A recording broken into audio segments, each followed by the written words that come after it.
Wanita gemuk ini selalu mengalami hal-hal tidak enak selama hidupnya karena dirinya gendut. Namun dia memiliki suara yang bagus dan selalu bernyanyi di belakang panggung untuk seorang penyanyi terkenal bernama Ami yang tidak bisa bernyanyi. Hana menyukai produser mereka yang bernama Sang Jun. Namun tentu saja ia harus sadar diri karena dirinya tidak cantik seperti Ami. Hana memiliki sahabat yang bekerja sebagai penyanyi pengiring untuk Ami. Suatu hari mereka memutuskan menggambar tato yang sama di punggung mereka sebagai bentuk persahabatan. Hari itu ada yang mengirimi Hana sebuah hadiah untuk dipakai ulang tahun Sang Jun, dan mereka mengira itu adalah Sang Jun sendiri yang memberikan kepada Hana. Namun Hana tidak begitu cocok memakai baju tersebut. Saat datang ke acara, Hana menggunakan mantel tebal untuk menutupinya. Ia juga memberikan hadiah kepada Sang Jun. Namun CEO mereka merasa gerah melihat Hana dan memintanya untuk membuka mantelnya. Tentu saja reaksi orang-orang di sana langsung kaget ketika melihat dirinya seperti ini. Hana mengatakan ia memakainya karena diberikan oleh Sang Jun. Tapi Sang Jun sempat bingung. Kemudian tak lama masuklah Ami si bintang utama memakai baju yang sama persis dengan Hana. Tentu saja Ami jauh lebih cantik dengan pakaian tersebut, membuat Hana sempat minder karenanya. Di toilet, Sang Jun memarahi Ami yang berbuat jahat kepada Hana, dan Hana ada di sana mendengar semua percakapan mereka.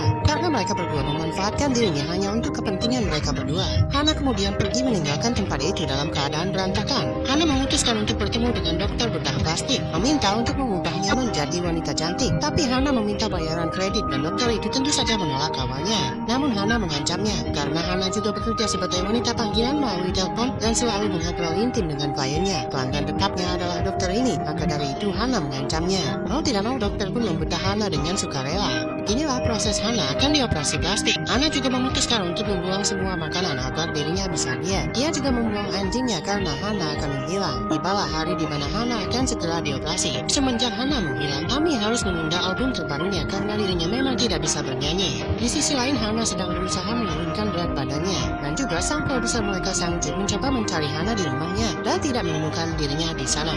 Karena yang masih ditutupi perban menemui ayahnya untuk memberikan boneka yang pernah diberikan kepada Hana. Tibalah hari di mana akhirnya perban Hana dibuka. Hana sudah berubah sepenuhnya.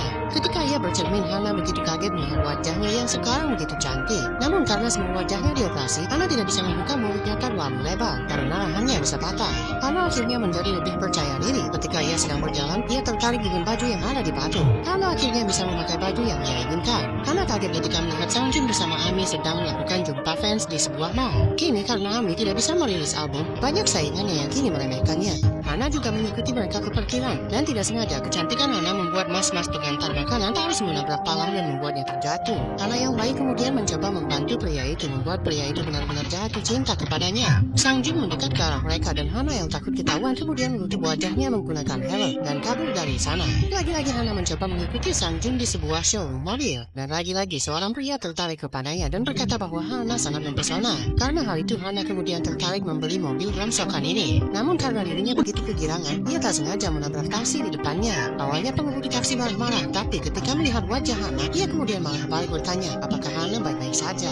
Lalu polisi datang karena mereka menyebabkan kemacetan. Namun ketika melihat Hana, polisi itu malah menyuruhkan niat mengarahkan lalu lintas. Namun mereka semua begitu kaget ketika melihat SIM Hana karena sangat berbeda dengan dirinya yang sekarang. Dia sampai dibawa ke kantor polisi dan polisi masih mengira SIM yang dibawa Hana adalah milik temannya. Ibu ini bersikeras bahwa Hana melakukan operasi plastik dan itu benar dirinya. Sampai tibalah teman Hana di kantor polisi. Tapi tentu saja teman Hana tidak mengenali Hana yang sudah benar-benar berubah 180 derajat. Ia malah mengira seorang gelandangan ini adalah temannya Hana yang lama menghilang. Hana yang asli kemudian membuktikan dirinya bahwa ia adalah sahabatnya dengan menunjukkan tato yang pernah mereka buat. Hana berkeinginan untuk menjadi penyanyi di balik layar lagi. Namun teman Hana menyarankan untuk dirinya mengganti identitas. Hana kini mengganti identitasnya menjadi Jenny dan mencoba ikut audisi menjadi penyanyi latar untuk artis terkenal bernama Ami yang tidak bisa bernyanyi. Suaranya yang indah membuat semua orang di sana terpukau, termasuk produser mereka bernama Sang Jun.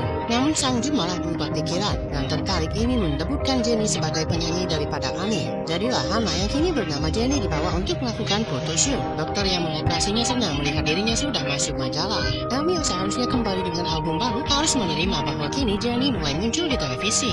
Ami yang masih kesal mencoba menemui ayah Hana. Namun ia berakhir malah harus mengurusnya karena Hana kini menghilang. Sang Jun kini terang-terangan ingin membuang Ami untuk mendebutkan Jenny. Tiba-tiba ayah Hana berkata bahwa hanya Tuhan yang mampu berbuat segalanya. Kini manusia hanya bisa berusaha. Hana yang kini sudah cantik bergirangan melihat seorang pria tersenyum ke arah mereka. Tapi ternyata pria itu adalah kekasih sahabatnya. Seseorang menghampiri Hana dan dia ternyata Ami yang menyuruh Hana untuk mengolesi minyak kepadanya. Saat membantu Ami, ia mencoba menelusuri Jenny dan memastikan dirinya alami bukan operasi plastik. Hana mencoba lebih percaya diri ketika rekaman lagu terbaru dari produser Sang Jun. Namun sayang, Sang Jun tidak menyukainya karena Jenny alias Hana tidak mendalami lagu tersebut. Sang Jun kemudian menunjukkan rekaman Hana yang masih gendut di mana ia bernyanyi menggunakan hati. Namun ketika Jenny alias Hana berkata ia terlihat jelek, Sang Jun malah marah dan berkata orang ini istimewa baginya. Di rumah, Hana memutuskan ingin jujur kepada Sang Jun bahwa dirinya sebenarnya adalah Hana. Namun sahabat Hana menghentikannya dan berkata kemungkinan Sang Jun malah akan membuangnya. Karena tahu pria tidak menyukai wanita yang diperma.